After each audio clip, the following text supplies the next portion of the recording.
On October 29th, Sony confirmed that Concord, one of the wokest games ever made, will be sunset forever, and Firewalk Studios, the developer behind it, will be shut down.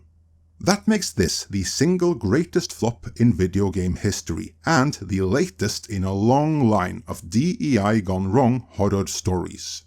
However obvious that may be, in their recent article on the collapse of the comic book movie genre, Hollywood trade publication Variety went to great lengths to shift the blame away from the failed diversity and inclusion initiatives that have ruined, first and foremost, Disney and Marvel, even though that is the primary reason for the comic book movie implosion. Others are more honest though, such as former Walt Disney Television executive Monica Harris, who recently appeared on the podcast of the great Clifton Duncan, and she was quite blunt about where entertainment's problems lie. It's DEI, stupid. Indeed it is. But what exactly is DEI? How does it connect with ESG and other terms that refer to the same thing? And how does it all connect to stakeholder capitalism? We're about to explore that in great detail. Strap in, because we're going on a deep dive.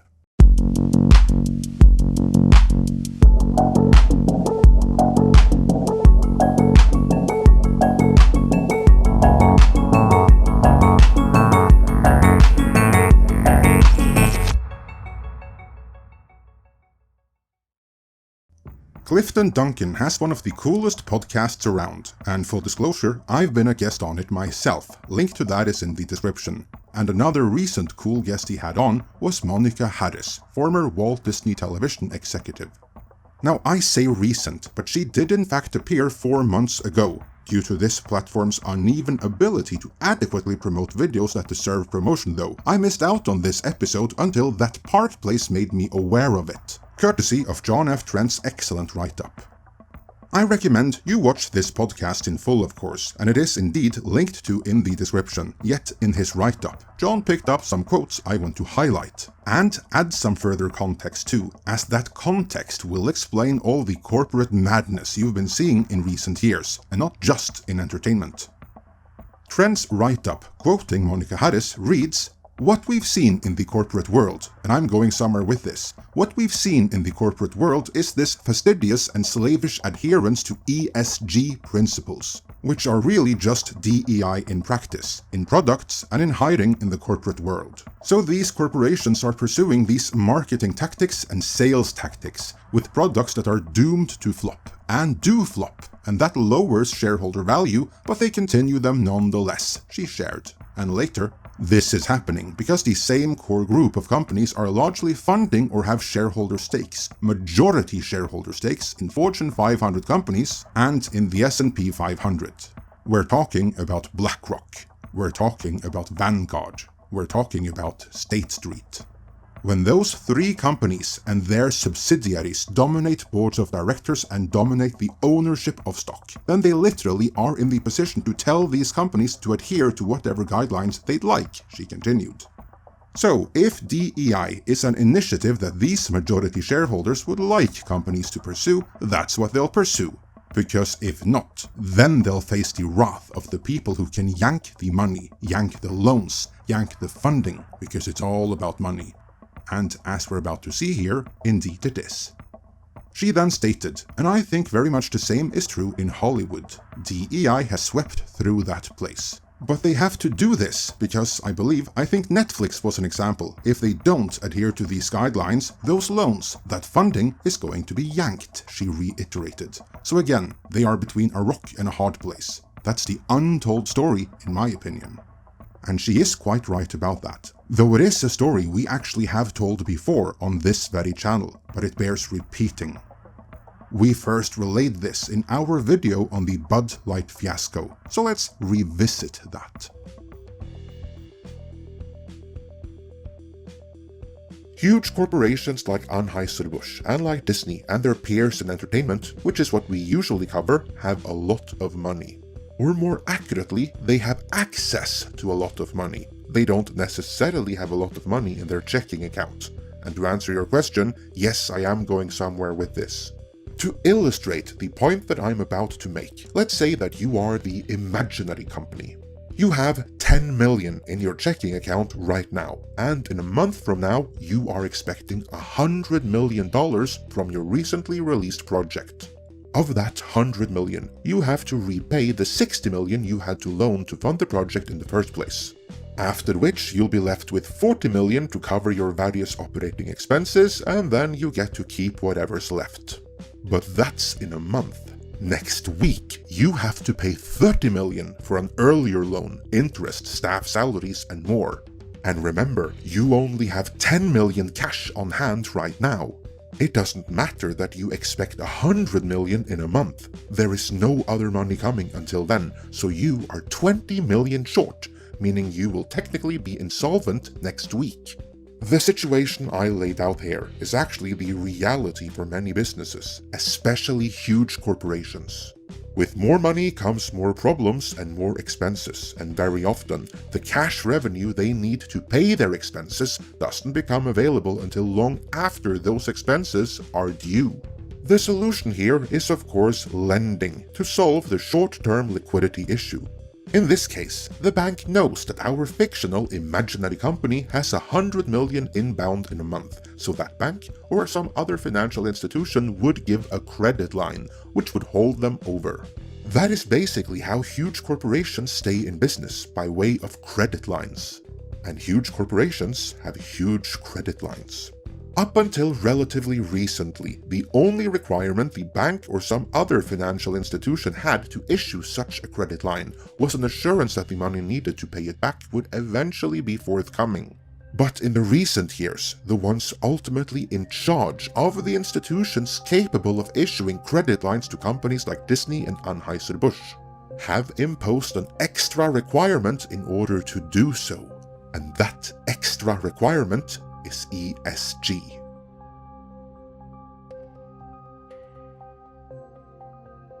ESG stands for Environmental, Social and Governance, and is defined as a framework used to assess an organization's business practices and performance on various sustainability and ethical issues. Case in point, the S in ESG, social, is further derived into DEI, diversity, equity and inclusion. ESG is derived from stakeholder capitalism, and for practical purposes, it means that companies are rated on how well they comply with ideologically driven social and hiring policies, as well as narratively driven environmental policies. Companies that comply will be rewarded with a high ESG score, which is increasingly a requirement to get a credit line. For companies that already had a credit line before ESG became a thing, the message as more and more providers adopt ESG is basically, nice credit line you got there. Would be a shame if something were to happen to it. This, then, is what constitutes the bulk of ESG money. Not new money, but an old source of money companies always relied on, but which now has a new set of strings attached. And so, even companies that have all their books and earnings in perfect order will be informed that them retaining their credit line is conditional upon them getting their ESG score up to standards. And to help them out, they will be advised to hire some ESG-trained HR and marketing personnel who will know how to, what's the word I'm looking for? Evolve the company. To make it real simple for those who want to get some more ESG brownie points fast, there's a shortlist of ESG-approved influencers that the powers that be have put their weight behind and manufactured into superstars. So hiring their services will go a long way. But why would profit-driven companies go along with this thing, which some might say looks like an extortion racket? Why can't they just find a credit line that isn't linked to ESG? Because there's fewer and fewer of them by the day, that's why. While most companies, within reason, can manage with a reduction in customers, few can manage without their credit line, meaning they're forced into the ESG racket just to retain their short-term liquidity. In that clip, you might have noticed that the term stakeholder capitalism was referenced, a term that was invented by real-life James Bond villain Klaus Schwab himself, and indeed, that Park Place gives a brief introduction to it in their article as well. But we have also spoken about stakeholder capitalism before and how it ties in with ESG. Let's revisit that as well, so we have it handy in one video. And we'll begin with a question that one exasperated shareholder had to Disney CEO Bob Iger a few earnings calls ago. And fun fact, this was the last time that Iger accepted live questions from smaller retail shareholders. And the question we are about to hear is the reason why. Hello, Bob. I'd like to address what I view as the elephant in the room. Over the last few years, Disney has turned from a place of magic for children to an ideological company serving LGBTQ, IA+, however many other letters you want to add to that, lobbies. Are you surprised that Disney's audience has plummeted, losing 2.4 million subscribers in the last quarter? Parents have simply had it up to here. No wonder you were laying off 7,000 employees from today, in addition to the other thousands last year. No wonder Disney's stock value dropped more than 30% over 1 year. As a Disney shareholder, I have a simple question. Would it not be beneficial for the company to ditch the LGBTQ, IA+, and gender ideology for good? If you are really interested in refloating Disney, please turn Disney back to the apolitical fun place that it used to be. And I bet that you'll win back both the trust of families and the stock market. Thank you. What this shareholder asked for, probably without being aware of it, is a return to shareholder capitalism, in which Disney makes what their customers want. So the customers want to give Disney their money, which benefits Disney shareholders, so everyone wins. Let's see how Iger responded to this very sensible request. You know that our company is celebrating its 100th year this year. And we've been telling stories for 100 years that are aimed at entertaining and inspiring families from all over the world. And we're extremely proud of the positive impact we've had on billions of people over that 100-year period of time. And for generations, the stories that we've told have touched people's hearts because they've been infused with right values. They've celebrated heroes and emphasized the value of family and friendship. They've instilled a steady faith in the belief that good triumphs over evil, that tomorrow is always brighter than today. And I think those stories have had an amazingly positive impact on the world, a world that always loves and needs great stories, and heavens, great entertainment, particularly in today's world. And we've recently gotten criticism, as you just expressed, for what some perceive to be agenda-driven content.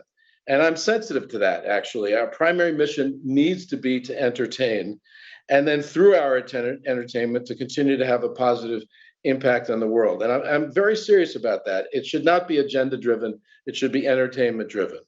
That should be the goal in all of our stories. And while I know we're just never going to please everyone all the time, we should be sensitive to the fact that parents have different levels of comfort with the content that is delivered to their children.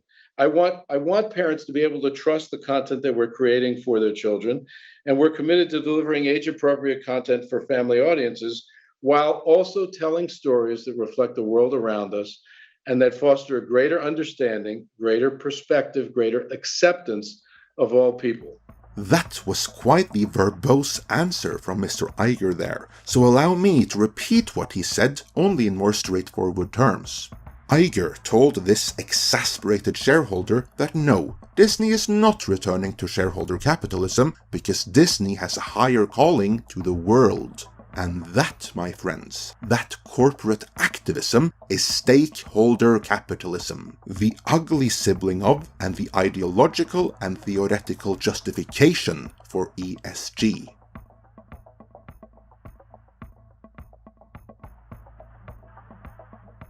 Any university course will tell you that what is decreed to be problematic about shareholder capitalism is that when the company is only interested in maximizing profits, there may be negative externalities outside of the company, pollution being the go-to example.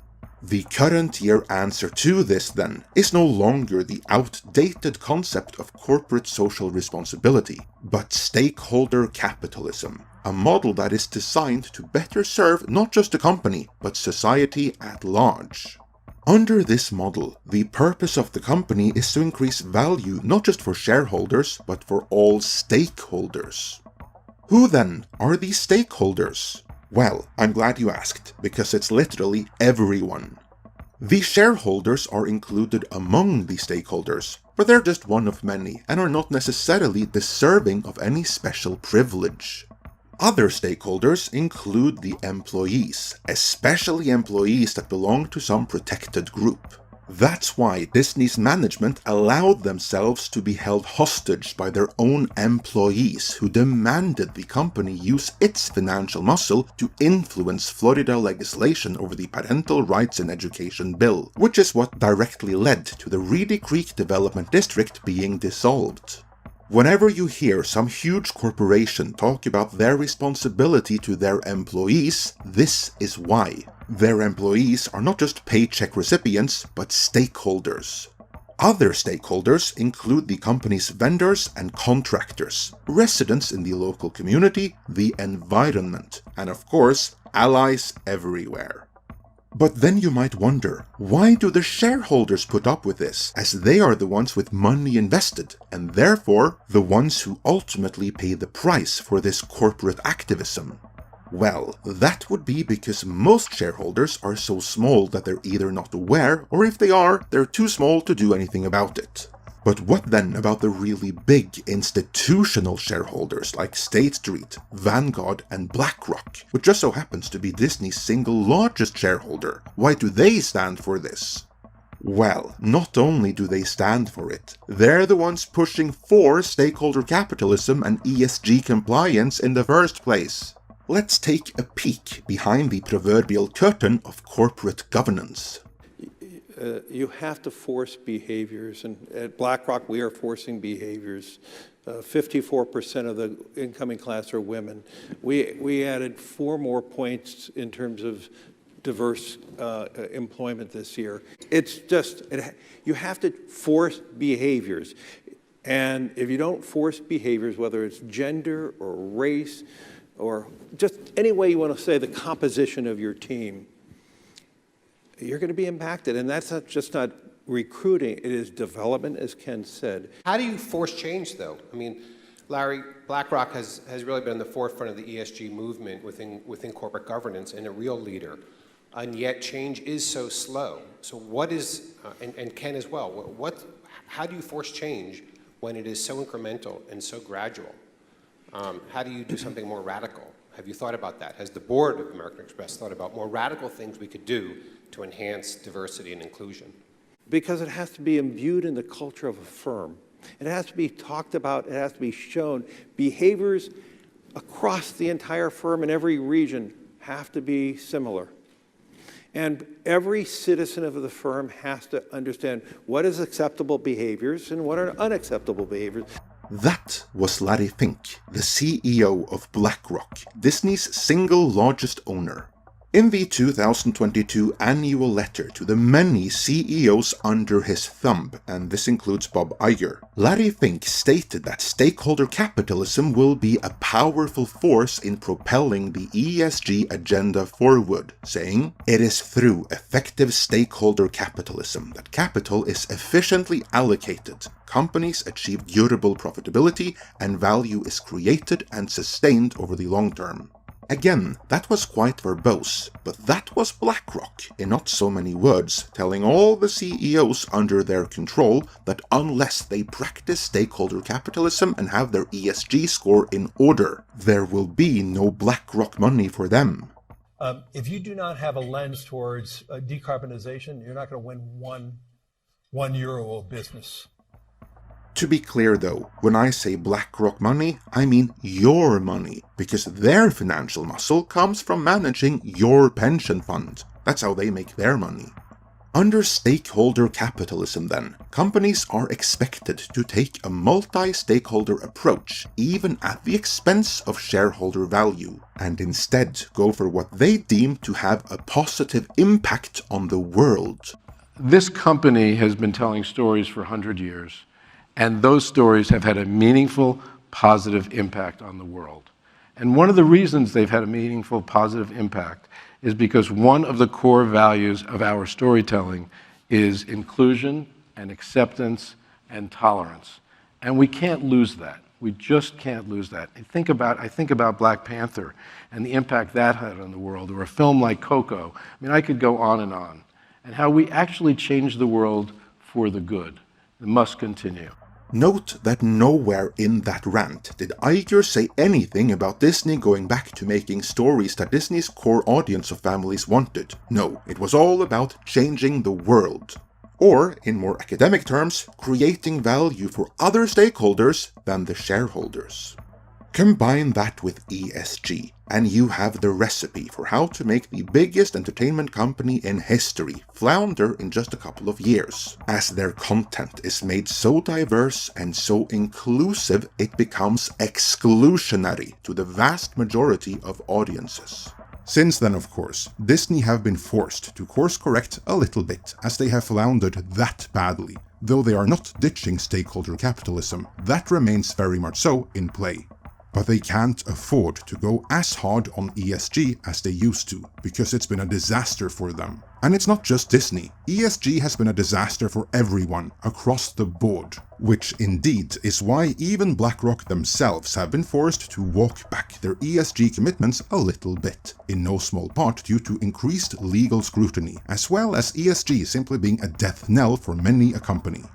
To be clear, they are not walking away from ESG, oh no, but the term has become so toxic that they're rebranding it, first as Bridge and most recently as Transition Investing. So if you hear any of those, know that it's ESG under another name, and anyone doing it is practicing stakeholder capitalism at their shareholders' expense. Whatever it is called, this is why we can't have nice things. Let me know your thoughts on all of this in the comments.